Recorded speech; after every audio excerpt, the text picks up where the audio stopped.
मैं संघ के लोगों की हत्याओं के कष्टप्रद विषय पर चर्चा करना चाहता हूं। किसी भी व्यक्ति का मारा जाना भयानक है, परंतु जब कहीं पर किसी ईसाई के विरुद्ध अत्याचार होता है तो ये विश्व समाचार बन जाता है। लोग इसे बड़ी बात बना देते हैं। संघ के कार्यकर्ताओं की हत्या के कई प्रकरण हुए हैं, परंतु हिंदुओं पर अत्याचार पर मुख्यधारा की मीडिया का ध्यान नहीं गया है। निश्चित रूप से वैश्विक मीडिया का नहीं। ये वास्तव में मुझे चिंतित कर रहा है, क्योंकि ये उन हिंदुओं का मनोबल गिराता है जो सोचते हैं कि यदि कुछ होता है तो हमारे लिए कोई बोलने वाला या ध्यान रखने वाला नहीं है। यदि किसी ईसाई के साथ कोई छोटा-मोटा कुछ होता है, तो ये विश्व समाचार बन जाता है। उनके पास बड़े तंत्र और नेटवर्क हैं, हमारे पास नहीं। जब हम पीड़ित होते हैं, तब प्रचार और आक्रोश की कमी पर आप कैसा अनुभव करते हैं? यह एक यांत्रिक समस्या है।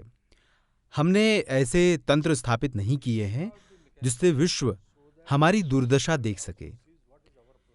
1000 वर्षों की आक्रामकता के बाद अब हिंदू समाज जाग गया है। पहले उन्हें वश में किया जाता था, उन्हें अनुमति नहीं थी। हम केवल जीवित रहने का प्रयास करते थे, पूर्ण रूप से जीने के लिए। अब उन्हें जागृत करना होगा, इस अवसर को पकड़ना होगा और इन सभी अंगों का निर्माण करना होगा। वैश्विक चर्चा में हमारे लिए बोलने के लिए हमारे पास कोई लॉबी नहीं है, हमें उसका निर्माण करना होगा। जब हम इन सभी तंत्रों को बना लेंगे तब सब कुछ उचित ढंग से होगा। इस बीच हम बंगाल, केरल, तमिलनाडु और सभी स्थानों की घटनाओं के प्रति मीडिया का ध्यान आकर्षित करने का प्रयास कर रहे हैं। हम हिंदुओं के लिए निडर होकर बोलते हैं। हम मीडिया के प्रवचन को परिवर्तित करना चाहते हैं। ये धीरे धीरे हो रहा है। मुझे लगता है कि 10 वर्षों में ये परिवर्तन होगा। देखिए, मैं जहां भी जाता हूं बहुत जोर से खुलकर आत्मविश्वास और निडरता से बोलता हूं। जब मैं कहता हूं कि हिंदू वास्तव में कई प्रकरणों में पीड़ित हैं, तो लोगों के लिए विश्वास करना कठिन होता है। उन्हें लगता है कि हिंदू को उत्पीड़क के रूप में चित्रित किया जाना चाहिए, कि हम पर हमारे अपने देश में अत्याचार हो रहा है। एक ऐसी बात जिस पर वे विश्वास नहीं कर सकते। संघ को हमारे विरुद्ध अत्याचार का एक ऐसा डेटाबेस विकसित करना चाहिए। सभी नृशंसता साहित्य जिसमें हमारे ऊपर अत्याचार करने वाले अन्य लोग सम्मिलित हैं, यहाँ तक कि संघ के लोगों की सभी हत्याओं का एक संकलन भी बहुत महत्वपूर्ण आंकड़ा होगा। मैं इसमें सहायता करना चाहूँगा, क्योंकि मैं उन विषयों पर ध्यान आकर्षित करना चाहता हूँ जो चर्चा में नहीं है। हम निश्चित रूप से आपके सहयोग का स्वागत करेंगे। हमने ये आरंभ कर दिया है।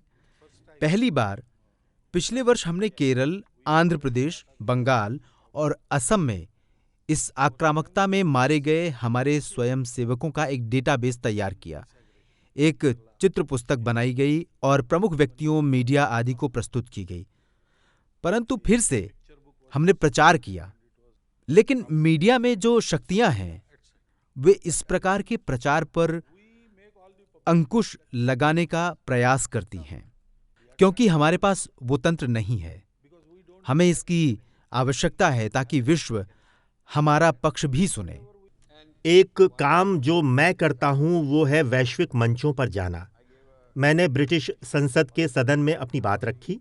अब मुझे एक यूरोपीय संघ के मंच पर चर्चा के लिए आमंत्रित किया गया है। मैं पूरे साहस के साथ सभी स्थानों पर जाता हूं। मैंने अंतर्राष्ट्रीय धार्मिक स्वतंत्रता पर अमेरिकी आयोग को संबोधित किया है और इस बारे में तर्क दिया है। हाँ, उन्होंने कहा, आप इस प्रकार से तार्किक और व्यवस्थित ढंग से समझाने वाले पहले व्यक्ति हैं। उन्होंने अनिच्छा से मेरे विचार को स्वीकार किया, क्योंकि मैंने उनके साथ आंकड़ा साझा किया था। वे चुप रहे। हाँ, वास्तव में उनकी नवीनतम रिपोर्ट में उन्होंने कहा कि भारतीय संविधान में ये दोष है और उन्होंने इस बात को सटीक रूप से उद्धृत नहीं किया। इसलिए यहाँ तक कि वॉशिंगटन में बैठी उच्च वेतन वाले लोगों की एक वरिष्ठ संस्था दोषपूर्ण रूप से सूचित हो सकती है। दुख की बात है कि हमारा दूतावास बहुत कुछ नहीं कर रहा है। मैं निर्भीक होकर इस प्रकार बात करता हूं और दूतावास के लोग इसे कुछ संकटकारी मानकर दूर रहना पसंद करते हैं। संभवतः ये धर्मनिरपेक्षता का पुराना बोझ है। हाँ, उन्हें पिछले 75 वर्षों की उन प्रवृत्तियों को दूर करना होगा और हाँ। बाहर आकर अपने मन की बात कहनी होगी। हाँ,